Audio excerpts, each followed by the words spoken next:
Video kali ini kita akan membahas algoritma searching, yaitu sequential search. Kalau kita bicara tentang searching, banyak fungsinya. Misalkan kita punya data mahasiswa yang berisi NIM atau NPM atau NRP, ada nama mahasiswa, ada alamat mahasiswa, ada IPK-nya, IPS-nya, dan seterusnya. Oke.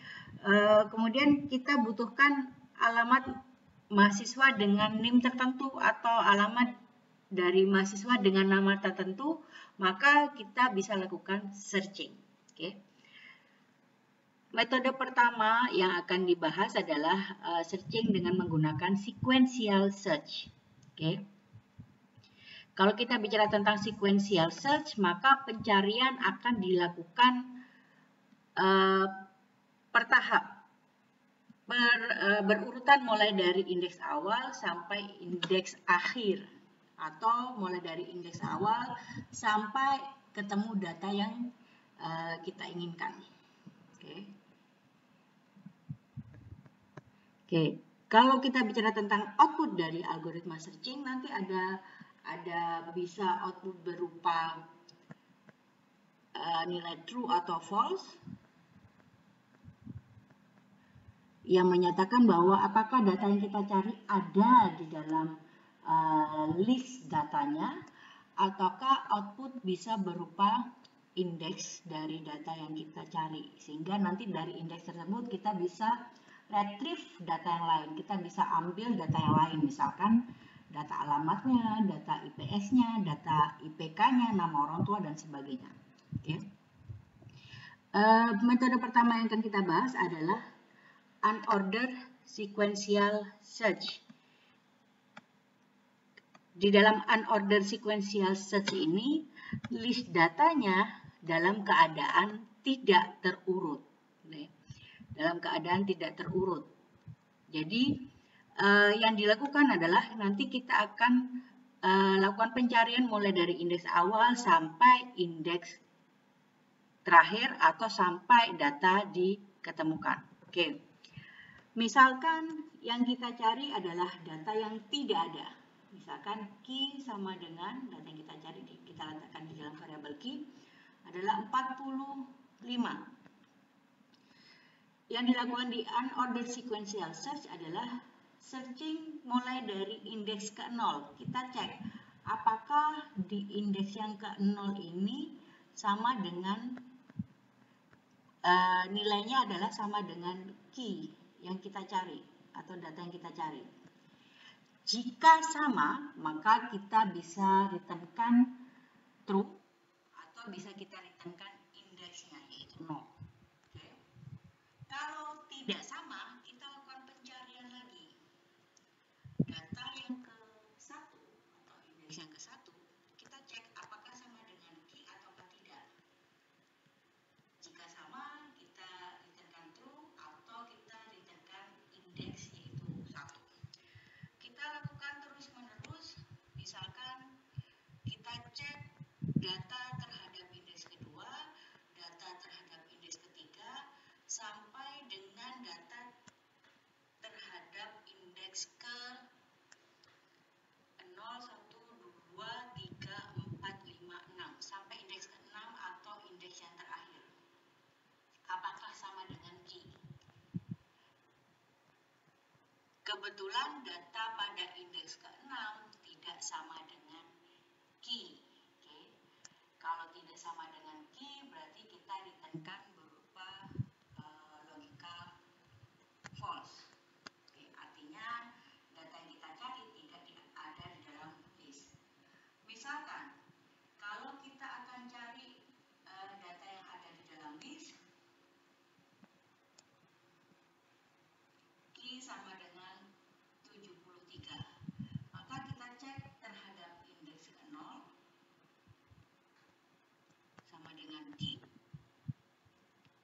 Kalau tidak ada, kita teruskan terhadap indeks ke-1. Kalau tidak ada, kita teruskan terhadap indeks ke-2. Kebetulan indeks kedua itu sama dengan 73. Oleh karena itu, bisa kita returnkan nilai true ataupun indeks dari lokasi data yang kita cari, yaitu 2. Oke. Ini adalah pencarian dengan menggunakan unordered sequential search. Berikut ini kita akan buat code untuk sequential search yang unordered. Kita buat fungsinya terlebih dahulu. Saya besarkan dulu. Unordered search. Misalkan kita punya list tempat seluruh data yang mau kita cari, kemudian key adalah data yang akan kita cari. Oke. Seperti yang dijelaskan tadi bahwa pada sequential search ini kita akan mencari data berurutan mulai dari indeks awal sampai data kita ketemu atau sampai data terakhir atau data terletak pada indeks terakhir. Oke, berurutan mulai dari awal sampai akhir. Oke, misalkan kita akan berhenti ketika kita menemukan data, kita buat variabel found terlebih dahulu. Kemudian karena kita nanti akan berhenti ketika data sudah diketemukan, maka kita akan menggunakan looping atau iterasi dengan menggunakan while. Oleh karena itu kita butuh indeks untuk iterasinya. Misalkan kita beri nama i, dimulai dari indeks yang ke-0. While i kurang dari len dari list data, kita akan berhenti ketika salah satu kondisinya sudah terpenuhi. Apakah data sudah ketemu ataukah indeks data sudah terletak pada indeks terakhir. Kita melakukan pencarian sudah terletak pada indeks terakhir. Oke. Kita cek satu persatu. If list data yang ke i itu sama dengan data yang kita cari, maka kita set found-nya sama dengan true. Jangan lupa set indeksnya sama dengan indeks yang kita jadikan nilai balik, yaitu i. Oke. Karena kita menggunakan while, jangan lupa nanti harus ada stopping condition-nya. Kalau tidak, iterasinya akan selalu berulang, tidak akan pernah berhenti. Oleh karena itu, kita set i-nya kita lakukan increment sama dengan i plus 1. Oke. Ketika found-nya sama dengan true, maka kita returnkan si indeksnya. Else, kita returnkan false. Oke. Kita coba jalankan ini.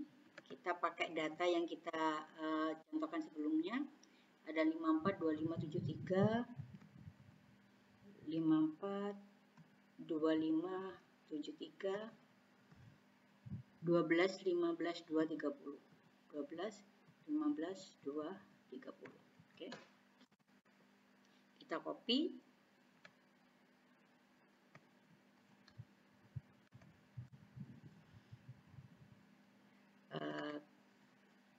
List datanya kita isi A.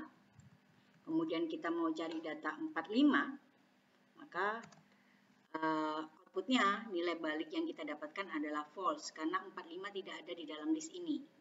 Akan tetapi ketika kita cari data 73, maka kita akan dapatkan nilai baliknya berupa indeks dari lokasi data yang kita cari, yaitu di indeks kedua. 0, 1, 2. Ya. Jadi indeks kedua, data 73 ini ada pada indeks kedua. Oke. Ini adalah contoh program, ada banyak macamnya nanti ya, bisa kalian buat sendiri. Contoh code untuk searching dengan menggunakan unordered sequential search. Nanti bisa dimodifikasi karena ini misalkan kita punya data 73 ada di sini.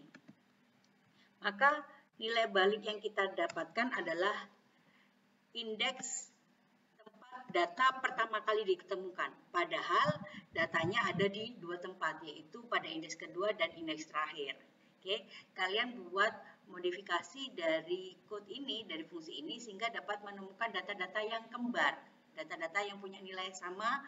Keluarkan semua indeks-indeks yang data-data yang kita cari walaupun nilainya kembar. Misalkan kalau 73 ini, maka outputnya adalah 2 dan 0, 1, 2, 3, 4, 5, 6, 7. 2 dan 7. Oke. Selamat mengerjakan.